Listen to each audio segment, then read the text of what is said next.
So, hello and welcome. My name is Steve Pugh. I host something called the Growth Strategy Podcast.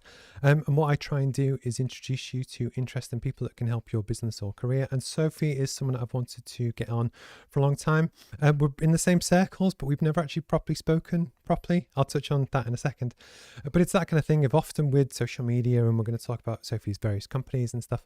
You do see people out and about, and that's the whole point. Is people exist and companies exist and that kind of thing, in a way that you might not if they just kept themselves, if they kept their light under a bushel kind of thing.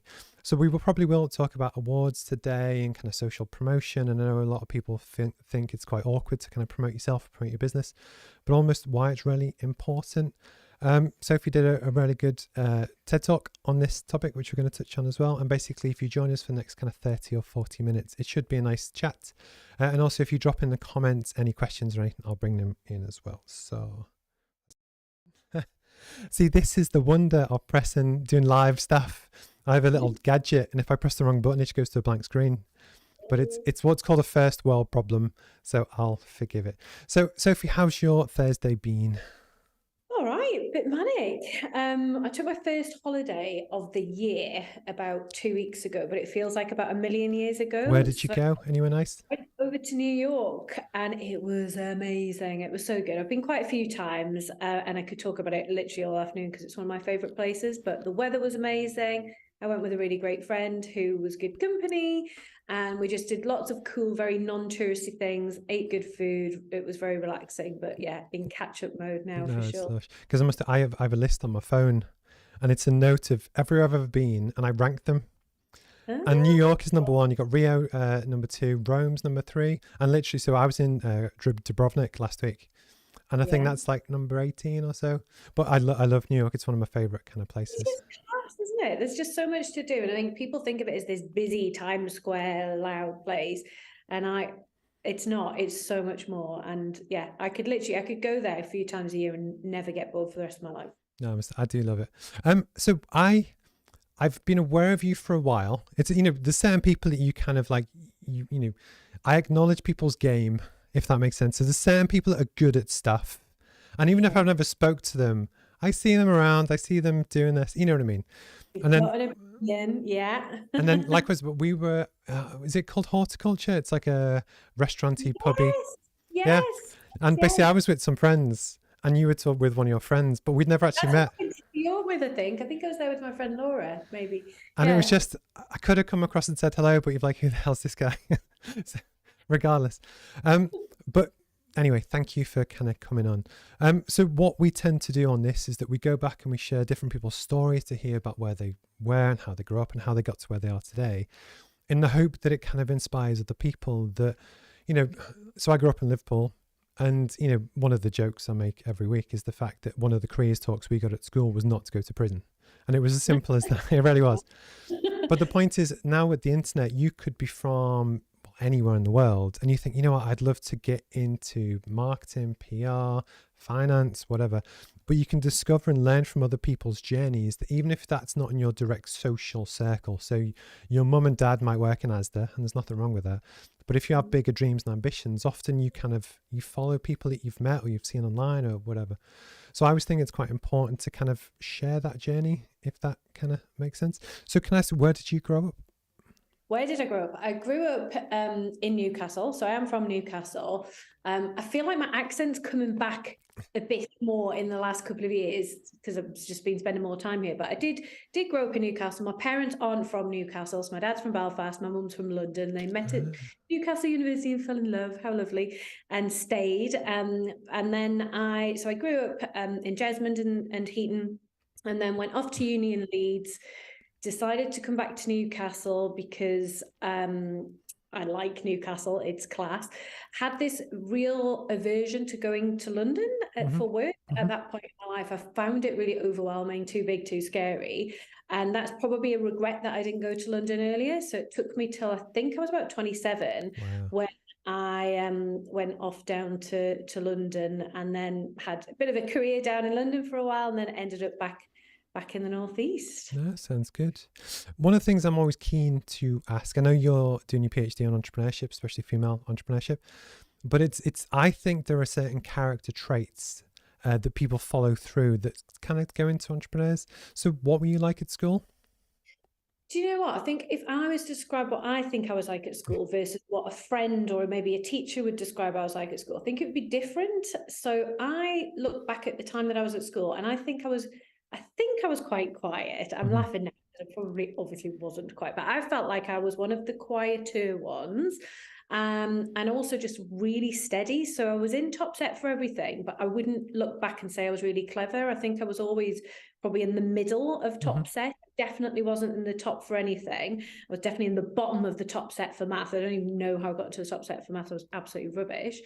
But I don't look back and think that I was massively entrepreneurial. That said, I was doing a keynote talk yesterday, and I was talking about some of my entrepreneurial exploits as a child. And I'd taken my daughter Wasn't it to this. selling tattoos? I think I saw. Yeah, that's right. So we had loads. The tattoo one was, I mean, this is cringe. Like, we were about 11 years old. We used to draw on our neighbours' hands and like put like some piece of paper over the top and go, that's 50 pence. We did things where we like bought penny chews and stretched them and sold them for 2 pence. We used to do garage sales, car washing. So and it was always me that was the instigator of those things. So when you said that you weren't entrepreneurial, I know, maybe I was, because I look back on those things now with a smile, and it was super fun. Like, I really enjoyed doing all of those things and getting some of my friends involved. So yeah, I was definitely like that. But I think in terms of the school side of things, you know, I would turn up and I'd get 100% attendance badge every year, which was really cringe because you have to go. You know what's embarrassing?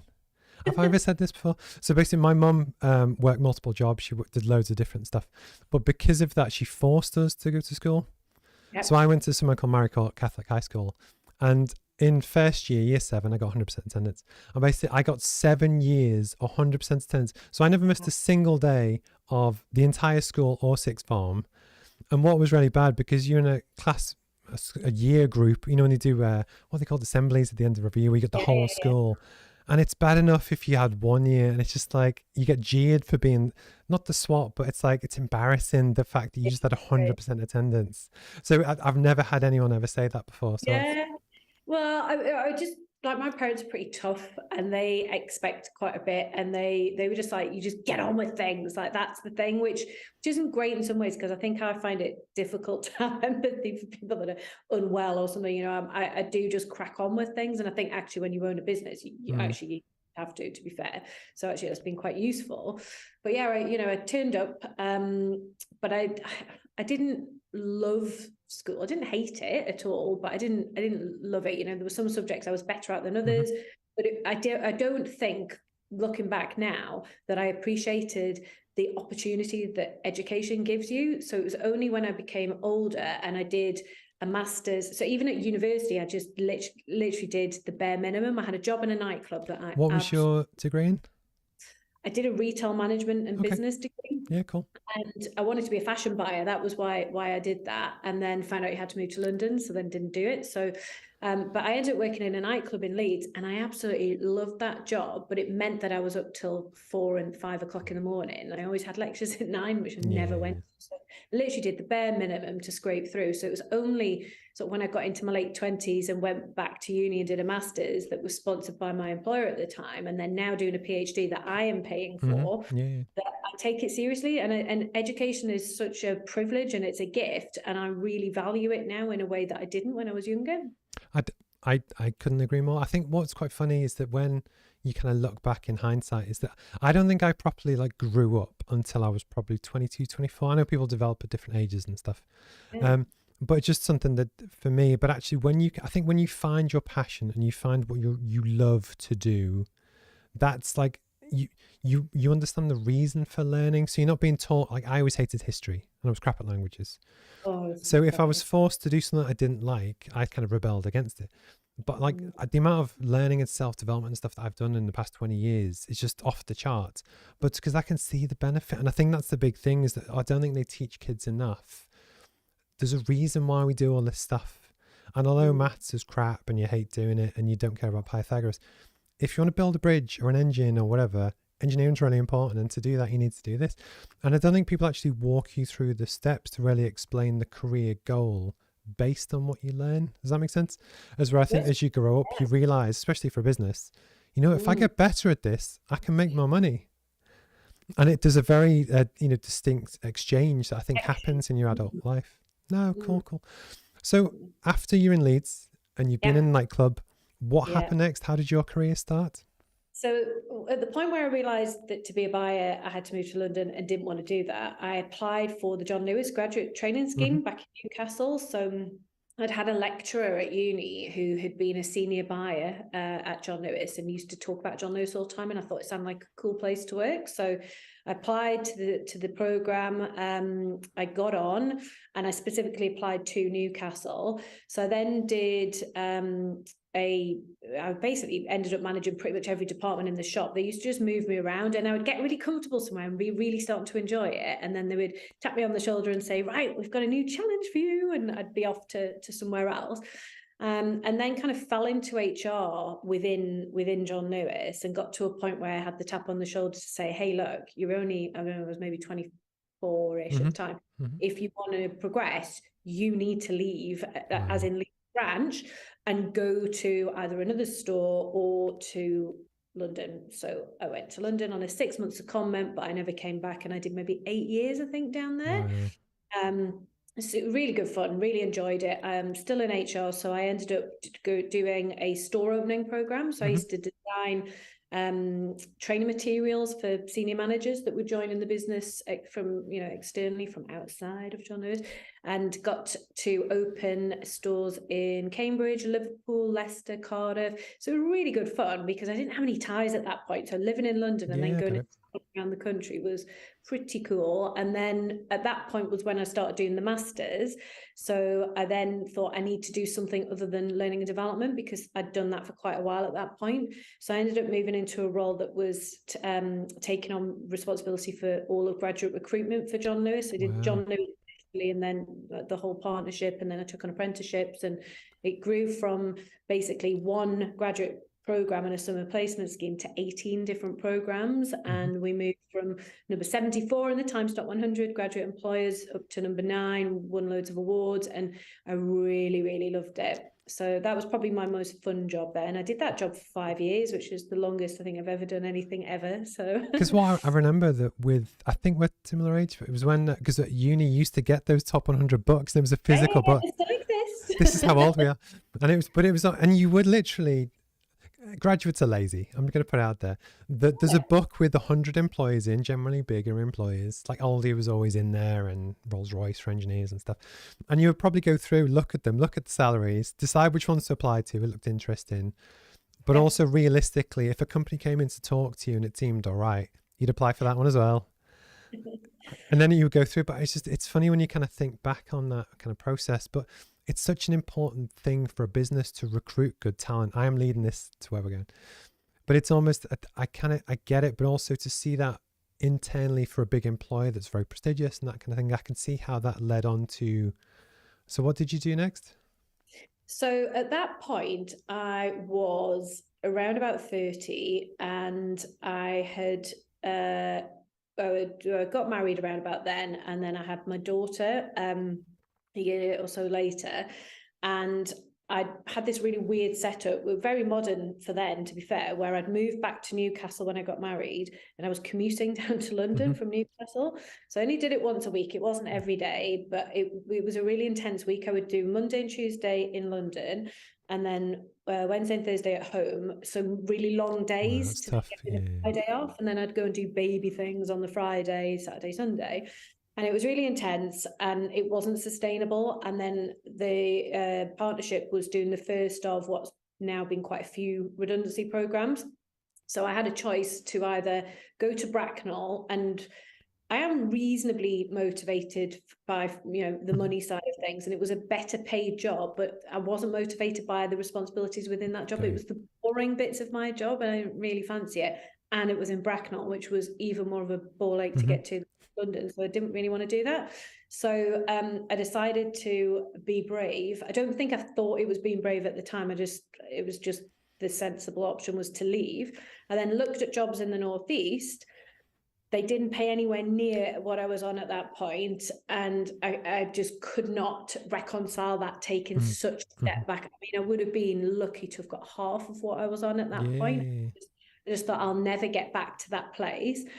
Plus, I wouldn't have had the flexibility at that point immediately within a new role. So a chance conversation with a guy that had a similar role at HSBC, who was also commuting from Yorkshire down to Canary Wharf.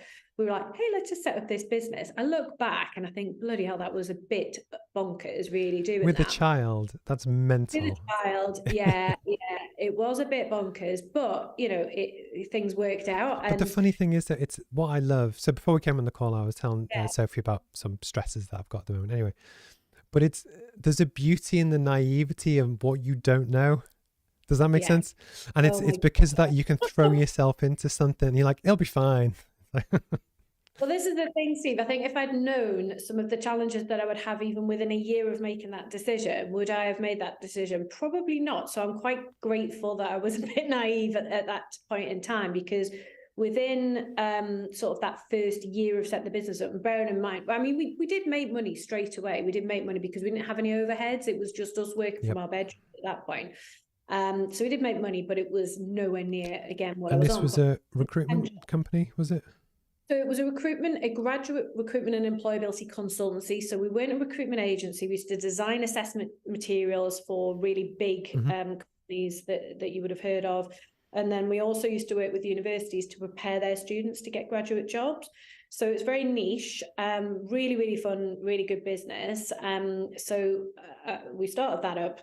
Literally no staff and no clients right from the beginning. And then literally within that first 6 months, I got divorced. So again, it's that whole look around when things happen, because if that had happened earlier, I would have had to have got a job.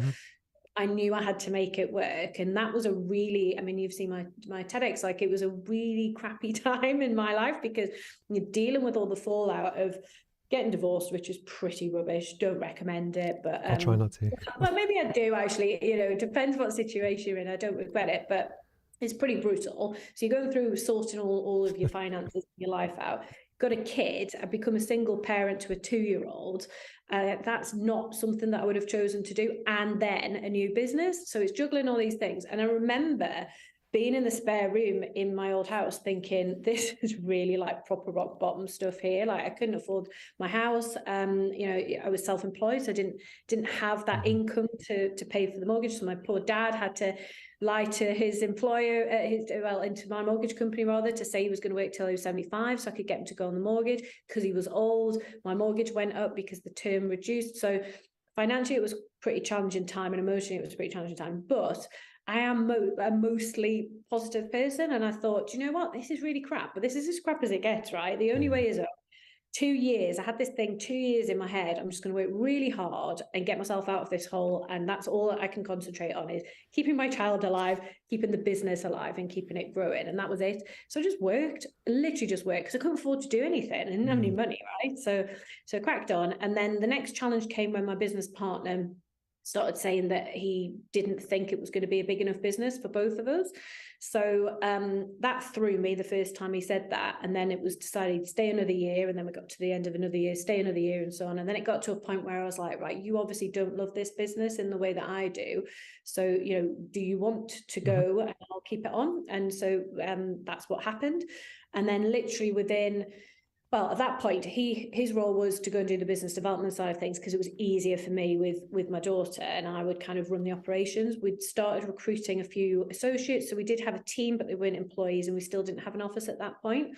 At the point that he left, we had no orders in the book whatsoever. It was like, look back, I just think, God, what was I thinking? But it's that thing, your back's against the wall. You've got to make things happen, and as an entrepreneur, you've got to be resourceful, and you've got to be creative, and you've got to go out there and win stuff, because it doesn't just happen.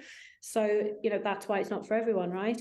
So I just got out there and went and met loads of, previous clients, people that I knew, and just got out there. And because I was so enthusiastic, I think, about what we did, it was quite easy. And I was like, hey, this is all right. So literally within 6 weeks, we had like 200 grand worth of business confirmed, which was to us at that point.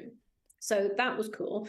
And then started winning some bigger clients, 6-figure clients. We won like 2 or 3 of those in a row. So there was some really good bits of business coming through. So I ended up taking on offers, hiring staff, making the team bigger. So, at peak point, I think we had 6 or 7 permanent members of staff, and we had about 50 associates. So it was it became quite big. We joined the Scale Up Northeast program. I was on various business accelerators.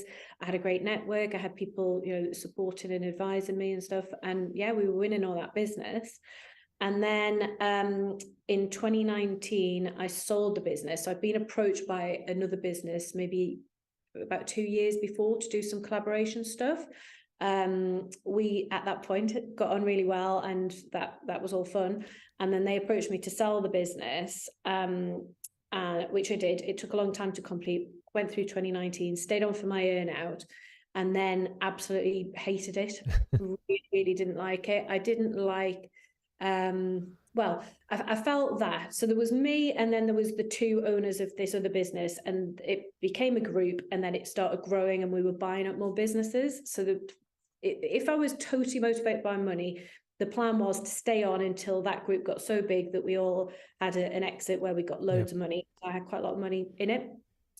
But my values were not aligned with the other two guys, one of them in particular. And it was a shame because I had an amazing team, wonderful clients, and the wider team were wonderful as well. But we had a lot of VC investment. And I think pressures that type of investment on a business probably doesn't sit right with my own values. For me, you've always got to put the team, clients first, right? That's it. Because if you get that right, the money comes, I think. And they would have had that the other way around, in my opinion. And they had views on things that I disagreed with that just clashed with my values. And I just wasn't enjoying it anymore. So But it's funny how those things... So our careers are strangely similar in a lot of ways. I was working for someone, you'll be able to see on my LinkedIn history, who basically floated on the stock market, and there was a lot of VC investment and stuff. But what got me was the ethics, and it was the people. There was nothing wrong with the business in theory, but there was something from day one. So I was doing a merger and acquisition. I was buying a company for them, transferred across, started again. And I knew it wasn't for me. I knew something wasn't right. But you feel it. But it's hard to articulate that. But I get it. So I think it's a feeling. It's like a seed, isn't it, that starts to grow and flower and all those things, and then something happens that's tangible that you can go, yes, that's it. That's the feeling that I've had all this time, and here is it happening in an example that will make me go. It's your fight and flight thing when people always say, your gut feel on risk, and you can tell something's not right. You don't know if it's a saber-tooth tiger or someone's trying to stab you in the back or something just isn't.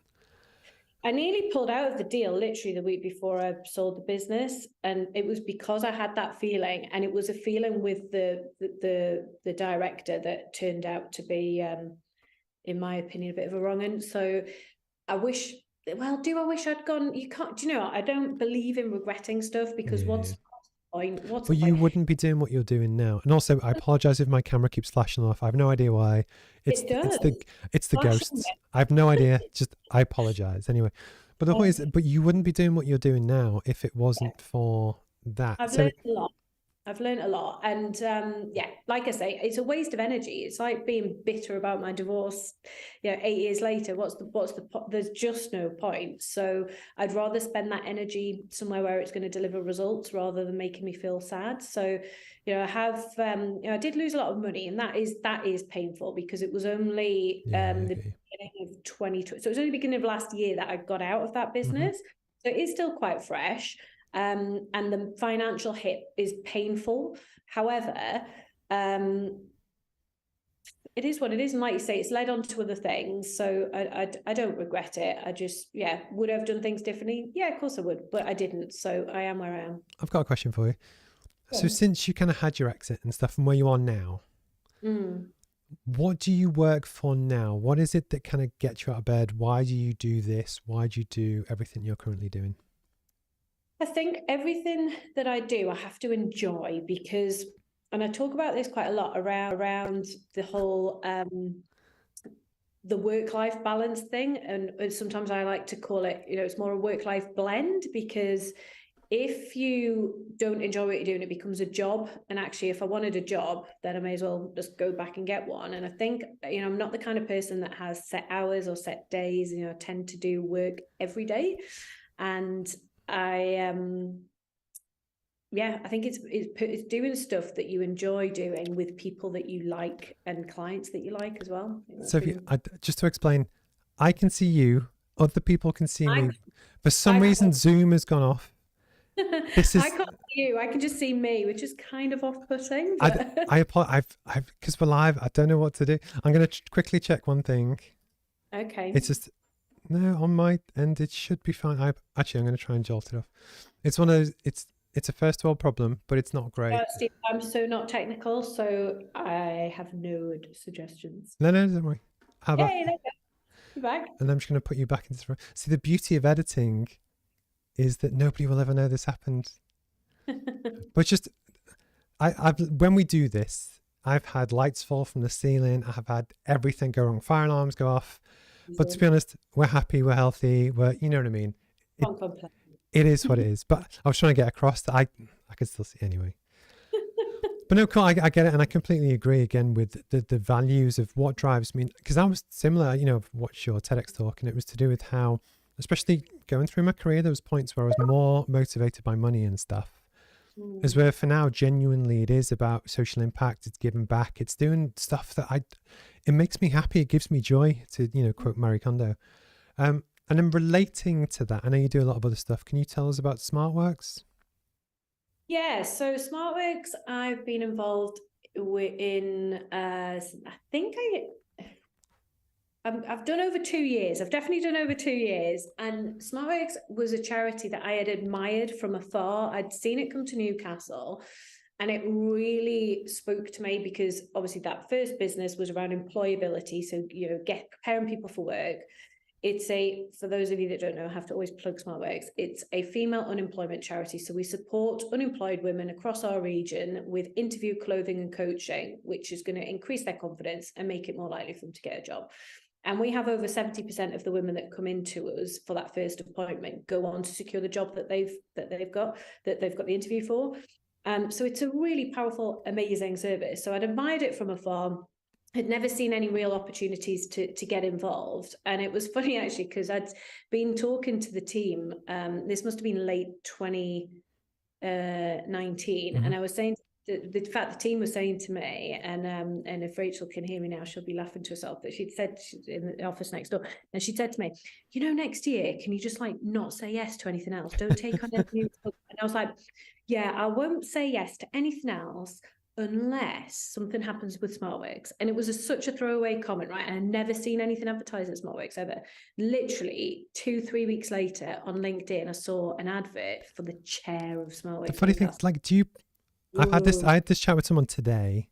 Do you believe in manifestation? Because there's a lot of really weird stuff. Some of my friends love it. I think it's a bit woo-woo. However, I do a vision board each year, but for me, it's just doing something, visual around my goals. So it's goal setting, but just having pictures. But isn't that a bit weird? Because I've got loads of examples of that. So for instance, I'm doing stuff with a charity called Coco. And I got a photo taken with Steve Cram 2 weeks ago to do with various different stuff. Anyway, fast forward. I'm on holiday in Croatia last week, reading through a book by Daniel Pink. It's called Drive, page 200 and something. And there's a quote from Steve Cram. And I was like, it could have been that. And then a month ago, we were flying to Rome, and have you ever been to Kai Kai in Newcastle? It's a nice restaurant. It's on the quayside. No, I've heard it's good. Gordon Ramsay rates it, right? Exactly. So I'm reading GQ on the flight to Rome. Very cool. Yeah, but he could have mentioned any restaurant in the world, and he mentions Kai Kai in Newcastle. And I was like, we went 3 days ago. But the point is, I think there's something weird going on. I now declare out that it's it seems a little bit too. Well, and I think that's it. And I think maybe it's just articulating something and then being aware then when you notice it. Whereas if you hadn't, you wouldn't have. Something like that, but it got advertised, and I was like, I have to apply for this. This is so me. And then I went through this quite long recruitment process and got offered the role. Obviously, it is a voluntary role, and it does take up quite a lot of my time, but I absolutely love it. I get to work in a charity that is aligned to, my own sort of values and things that are important to me. And I really am a big fan of supporting women and people in business. It's not just about women. but I do have, hold that close. And I think the impact that we're having across the region is massive. And I need to go and spend some more time in the centre, to be fair. I used to spend a day every other week in the centre to see what's going on, listen to the team and see clients as well. I sometimes volunteer and do some interview coaching sessions, which I really love. So seeing that impact that we're having, where it's really a life-changing service for some of those women that might have been out of work and had pretty horrific home circumstances to lead them to that position. So it's that impact. But, from a personal perspective, I get to work with, we've got a fantastic team there. We have a board of, I think there's 9 of us on the board at the moment. And that is a proper kick-ass board. Like they're all women that, have very different backgrounds. They all have a different area of responsibility within the board. We have really dynamic, challenging, exciting, creative, all these wonderful things in our board meetings. So I come out bouncing out of there thinking, we've come up with these great ideas for the charity, but actually I feel like they've filled up my own tank of energy with their enthusiasm and their ideas. So it's a privilege to hold that role, and hope I have it for a long time. No, it's very cool. I've been to the SmartWorks. They've got a shop in London. It's next to the Peloton studio. I do a lot of Peloton fitness stuff. I model and stuff, and but I love the organization, but I've never been involved. But the thing that I kind of, especially from a working class background, I know how important it is what you do. It's to give people a confidence. So if they go for an interview, they feel good about themselves. It's massive. When you hear some of the women, that we see have come from really abusive relationships, very challenging circumstances where they've perhaps had to be a carer for somebody. They've been out of work usually for quite a long time, and their confidence is low. And when your confidence is low and you've been out of work, even coming into the centre can be quite an overwhelming thing for them. And when you're in a dark place in your life, your clothes and your appearance usually tends to feature quite low on your priority list. So for us to just see the difference, and we've got fantastic volunteers that style the clients that come to see us, and you see them come out of the changing room and they are just like 10 feet tall, just from and we have the most beautiful clothes. We have brand partnerships with some amazing really fancy top end designer brands. They come out looking amazing. They've got the accessories, the clothes, everything, and it just lifts them immediately. So therefore, immediately in their head, they feel like they can compete. They know that they're going to look the part, and get the interview coaching as well, which supports that. So awesome. It is life changing. So brilliant. I am conscious of your time because I know you've got a 4 o'clock. Can you tell people about your current business? Sure. Yeah. So obviously when I was at the point where I knew that I had to leave that last business, it was time for me to go. I started thinking about what next. I do like to keep busy. I couldn't have had any time of just with nothing to do. That would just be too weird. But obviously because I was leaving that business, I had 1,000,001 restrictions of things that I couldn't do. So I couldn't operate in that industry for 9 months. And all sorts of things, couldn't work with the same clients, couldn't do this, couldn't do that. So I just thought, I just kind of want to keep away from that. I did have a period of time where I thought, could I set something up again? And I just don't want to do that. It's that moment's gone now. So I think about what else could I do, mulling over a few ideas, and I was thinking about what had been a bit of a catalyst for success within that business. And it was when I started doing things that made my profile grow within that industry. It wasn't intentional. So it was more a case of I started getting a bit more well-known within the graduate recruitment industry because I had been in it for a long time, both in John Lewis and that business. So therefore, opportunities came to me, and I used to just say yes to literally everything. I'd be, oh yeah, I'll do that, And then I wrote the book, the first book, From Learner to Earner, for students and graduates to help them get a graduate job. And off the back of those launches, I got offered to do 2 TEDx talks. I didn't realize you normally have to apply to do a TEDx talk. So I just went, yeah, I'll just do all of those. So it was this snowball effect of saying yes to things and more things happening. And it was a bit of a light bulb moment to think, ooh, that actually was really big, because it meant when I was going to meetings with prospective clients, they felt like they knew. Yes, exactly. I try and get this across to lots of people, because what was funny about, the fact that exactly what I said at the start, I didn't feel like I knew you. And part of the reason why I love doing longer form content is you get to get a feel. It's not a 5-second clip of something, you know what I mean? Yeah. And especially with COVID, we all went through 2 and a bit years of just, you never see anyone in real life. Yeah. I completely get it, but a lot of people struggle with personal branding and stuff and just putting themselves out there, and it's true with their company. Sorry, carry on. I agree. Yeah, well, no, you're absolutely right. And yeah, I guess it was that kind of light bulb moment around, hey, we could do this for other people. Like it doesn't really exist. And I went out and did a bit of research, and I found that there are businesses out there that say they do personal branding, but it's not what I really call personal branding. So, the businesses that exist tend to focus on writing people's social media posts for them. That's not something that I want to get into, because I don't, that's not what we want It's to like do. catfishing people. If you put up this persona, which is someone else has written, when you meet the person, you're like, hold on a second. I think there's that. I think it feels a bit sort of cookie cutter. And I think as well, when they stop doing it, it's really obvious. But I think as well, for us, we want to have the longevity around it. So the way I like to describe it is, say you were our client, right? And you've got a meeting with someone you want to do business with. They're probably going to Google you.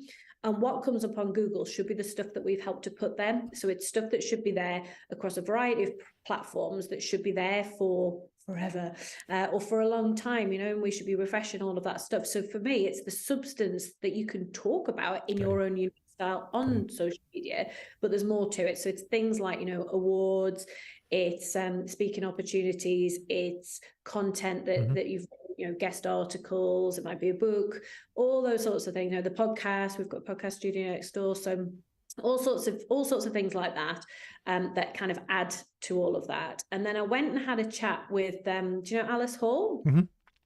So I went to have a chat with Alice when I was thinking about leaving the last business, because she at that point had exited Pink Boutique. Mad that she's gone back this week, so really exciting. So I went to see her to say, could you give me some advice about getting out of this alive? And she's lovely, and she gave me some great advice. And we were just having a cup of tea, and I'd said to her, is she nice? Oh, she's lovely. I've never spoke to her. I was once sat behind her at TEDx Newcastle, but I've never, again, one of these people I've seen around. We got mutual friends, but I've never actually said hello. It's cool. She's really cool. I really rate her. She's very genuine. She's really good, and like really, just really bloody good. She knows her stuff, and her husband's great as well. I really rate the pair of them. And I just said to her, I've got this idea that I'm mulling over. Obviously didn't have a name for it or anything at this point. And I told her about it, and she instantly understood it, which was great. And she's like, I absolutely love it. It's really, really good that you should do this. And that just gave me a bit more confidence to go, right, I'm going to go and explore this a bit more. So I put together a basic kind of business plan really as to what it was going to be.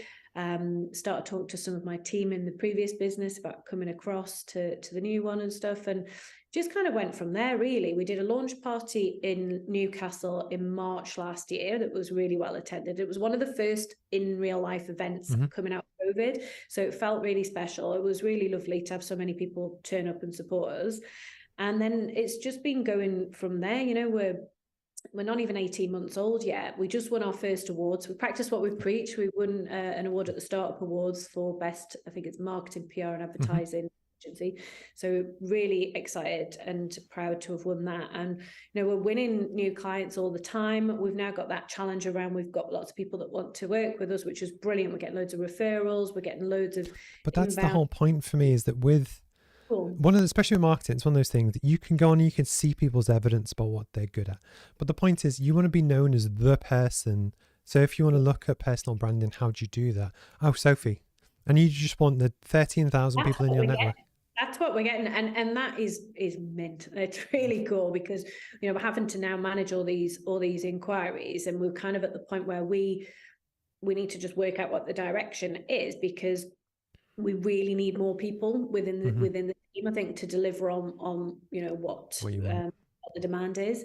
So yeah, it's fun being still back in startup mode, but with a bit of cash to have got things started, and a lot of experience from having run businesses before, and a team, and it's starting up again, but in a different place from the first time. And I think what's really interesting for me is that I really respect the point when you said that you've been through the divorce, your back was against the wall, and you were like, oh fucking hell, I've got all this stuff, and you've got to fight because you haven't got any other choice. But the point is, often that mentality will probably stay with you, that now hopefully you're in a better position, but you can just keep fighting away. Does that make sense? And one of the things that I love is I love not the underdog story, but kind of, but it's you know, you see people that, say Donald Trump, his dad was a multimillionaire. He was given loads of money. He started, but he didn't start from nothing, or at least, you know, and I love people that do, because it's people empathize with that. And hopefully if people watch this, there might be people that, as your TEDx talk said, you know, see the Superwoman winning loads of awards, but they will have if they watch the talk, but they might not have known all the backstory. Does that make sense? And I think it's that depth of where people will respect it. Does that make sense? Yeah, so absolutely. I am conscious of your time and stuff and that kind of thing. I know you need to kind of shoot off. Can we talk about your MBE? Yeah, we can. You've got it on your desk, haven't you? No. No, I haven't got it yet. So I'm allowed to use the letters, but I haven't got the medal or whatever it is. Yeah, it was a bit mad. I was just telling someone about it this afternoon, actually, because I keep forgetting. Then someone goes, "Oh, congratulations!" And I go, "Oh yeah, I've got that thing." Yeah, it was a bit mad. So I was doing a talk at my old school. So I live in Jesmond, and my old school's in on Bent Park Road, and so I can walk there. So I'm their enterprise advisor, and I go and do talks to the sixth formers and stuff. And it was a really cold, dark, horrible afternoon in November, and I really didn't want to go and do this talk because it was the afternoon. I'm more of a morning person. Couldn't be bothered to go. I've been working at home as well. Anyway, I trudged up the hill to go and do this talk. And it was good because there was good questions, and I felt quite, you know, motivated coming out of it. And I came out, and you get no signal, no phone signal in my old school. I came out, you know, hit refresh or whatever. I've got loads of emails popping in. I have this really weird email, and it was something like NY ONS 23 cabinet or something like that. And I was like, this looks a bit interesting. And I clicked on it. And it's this email apologizing for the email being so late. And I'm like, well, what the hell is it? Like, what the hell is this? It has this attachment. It's this 15-page letter. And I'm trying to read it. And I know it's something good, but I don't really know what it is. And then I see this MBE thing. I'm like, oh my God, this is mad. But what's it for? I'm scrolling through what the bloody hell is it for? And then I see for business, for education. I'm like, oh, this is amazing. And then I realized that the reason why they're apologizing is that I apparently should have been sent it ages before, but because of everything to do with the Queen dying, they were late sending these letters out. And I only had a day to fill out the form and accept it. That was the apology, because I'm like, well, I would never have known any of this. So it was really random. So it was really quite special doing that walk that I used to do back down the bank. I'd normally go and get the bus back home, when I was 15 or whatever at school, but walking back home, like with this really exciting news that you're not allowed to tell anyone. And it's under embargo until 10 p.m. or 10:30 p.m. on the 30th of December. So you're not allowed to tell anyone. It's like, oh my God. So I ended up having a party at my house over Christmas on the 30th, got all my friends to come round. And my friends are like me in like an early night. So they all come like 6, gets to like 9:30. They're like, yeah, just going to make a move. And I'm like, right, guys, yeah, you can't. You have to stay till 10:30. They're like looking at me, and people are like, oh my God, is something wrong? You're going to tell us that you're dying? No, it's good, it's fine. So no one knows what's going on at this point. I'm just giving everyone drinks. Just stay, it's fine. And then it got to 10:30, and my daughter, she's 11, she got to stay up late, so she was in her element. And she gets up and stands on the table and tells everyone, oh, I've got an announcement to make, and my mum got this MBE, and everyone's like, oh my God, amazing. So we ended up staying up a bit later that night. So it was really lovely to do that and have that moment. And then I've since received letters from like the Department for Business and whatever else that is, telling me a bit more information, because I was like, well, like, what is it for? So the information that I've had through from them is talking about the work that I did in the first business. So, we in that business, we helped around 30,000 students to prepare for graduate employment. So there's references to stuff like that, but I don't, I would go to the ceremony in autumn, winter, but I haven't got the date yet. So any day now. Is it Windsor Castle? You don't find out until you get your letter. So it'll be Windsor or Buckingham Palace, and you don't know who it's going to be until the day you get there. So it's a security thing. I think it's in case you get one you don't want, and then you tell them you want a different date, but they apparently tell you on the day. I'm really looking forward to it. My daughter's going to come. She'll get a day off school. Cool. She'll buzz in to come, and my parents are going to come. So it's going to be really special when it happens in a few months. Honestly, I think it's amazing. Genuinely, it's one of my bucket lists. I would love one day to, but it's just one of those things. It's important to give props to people. You know what I mean? It's good. I'm excited. Well done. It is cool. I am still excited. Thank you. So just as we kind of wrap up, I have two kind of questions that I tend to ask everyone. What's the best piece of advice you've ever had? Ooh, the best piece of advice I've ever had. Gosh, I've had so much advice, like so much advice. I don't know whether it's advice that I've had or maybe advice that I would give, which maybe is advice. Well, that's the next question, so just pick both. Oh, is it? Oh, no. Right. Okay. Advice that I've had. And maybe something around sort of trusting your gut instinct. You know, there's been multiple times in business in particular where I've known something's not right, you know, going back to the last business as an example, but with other things, you know, with dealings with, you know, things that just haven't felt right. And it's always right. There's never been a time where I've had that feeling, that intuition to tell me that something's not good and I've been wrong. So I think, yeah, that's really important. And as well, people always give me advice around knowing numbers. Okay. And it's definitely an area that I have to really prepare myself for. I don't, you know, people that can, you know, you see people on Dragon's Den, don't you, doing the pictures, really numbers off and super confident and knowing all their stuff. I have to really prepare well for that. And if I don't, it catches me out. So that's good advice. No, I appreciate the honesty. It's I was talking to Paul Blake, you know, the owner of the Newcastle Eagles. I play basketball, so that's how I know him. But it's almost with and he said one of the issues in the early days when they really struggled was that he didn't get a handle on the numbers, and it really hurt them. And it was his best piece of advice was actually to really understand the numbers, because actually it's really important. If you were to give advice to your younger self, so you could pick, you at school, you scared to go to London, you could pick maybe when you got divorced or your TEDx or whatever it is. If you were to give advice to your younger self, what would it be? I'd give myself two, right? I would say go to London at 21 or whatever. Don't wait until then, because the pace that my career progressed from going to London was just massive. So I would have gone earlier. I also had an opportunity where I got headhunted by Apple when I was working in London, and I could have worked in New York. Now, knowing now how much I love New York, I wish I'd said yes to that as well. So they'd be a couple of things where I should have gone for it. And then I think the other bit of advice that I would give is around, I think when starting getting into a business, is to find your tribe really early, because I had none of my family have ever started a business. They're not entrepreneurial at all. They've had very traditional jobs, and my friends all had quite traditional jobs at that point, but I have quite a different friendship circle now. I'm still friends with them, but you need your business friends, because they are the only people that will really understand. They'll challenge you, which I really like, that kind of friendly challenge. But they'll really understand when you have those wins, you know, just how important those wins are. And then when you're having those crappy times as well, they can give you a perspective on and pick you up and lift you up. And I think that's really, really important to secure that network and that group early on, because it will carry you through when you have those really crappy times. No, I've genuinely, I didn't really know what to expect. I've really enjoyed this thing. It's quite cool. Is there anything you would like to talk about or plug before you go? Something I want to plug? Yes, definitely. So if anyone's watching and we're not already connected, I would love to connect on LinkedIn in particular is where I hang out the most. Also on Twitter and Instagram.